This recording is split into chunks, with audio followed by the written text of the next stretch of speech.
houve um acidente e um avião caiu dentro da então União Soviética, alguns quilômetros perto de Moscou. Na época, década de 80, era a União Soviética ainda. E daí houve aquela grande mobilização do Exército Vermelho em torno daquele acidente. Eles descobriram que uma pessoa ainda estava viva. Eles levaram ela para o laboratório e lá reconstruíram esse ser. E daí uma missão partiu para a União Soviética, no intuito de resgatar esse indivíduo. Chegando lá, eles se meteram em algumas confusões lá, até que encontraram um agente da KGB, que a pessoa que eles estavam procurando, na verdade era um americano, estava num laboratório soviético. Essa pessoa, na verdade, era um personagem que vocês já devem estar familiarizados, vocês já devem ter visto ele em alguma produção da DC. Estamos falando do Cyborg. Quem diria, hein? O Cyborg, naquela época, ele viveu a era comunista da União Soviética e naquela época já existiam os Novos Titãs. E naquele momento, quando eles chegaram lá no laboratório soviético para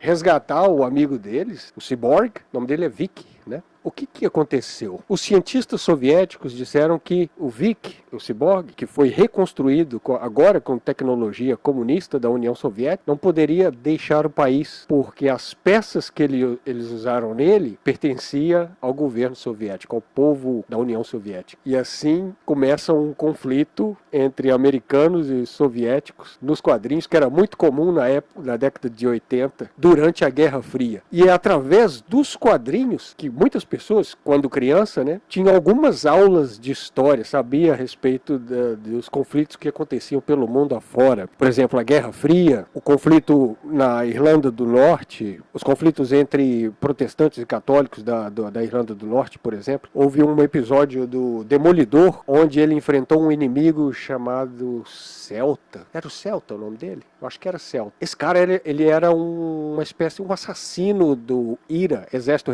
Republicano Irlandês, que estava nos Estados Unidos numa missão terrorista e acabou tendo que enfrentar o Demolidor. Isso são os personagens, os heróis sendo inseridos ali no contexto histórico da época. Isso é muito interessante. E a partir disso, quando você lê os quadrinhos, você fica sabendo desses fatos históricos e vai pesquisar, vai saber, vai procurar saber quem era o IRA, o Exército Republicano Irlandês, como era o Partido Comunista, como era a União Soviética na década de 80, o que era o comunismo, né? O que é o comunismo, quem era o, entre aspas, comunismo. E através dos quadrinhos, muitos jovens se interessaram em saber sobre esses fatos históricos, porque esses personagens estavam inseridos nele. Por exemplo, quando o Capitão América apareceu na capa de uma revista dando uma porrada na cara do Hitler, um quadrinho icônico. Dali, o jovem que leu aquilo, ele procurou saber o que aconteceu na Segunda Grande Guerra, os detalhes daquela terrível tragédia que foi a Segunda Guerra Mundial, os seus personagens históricos, né?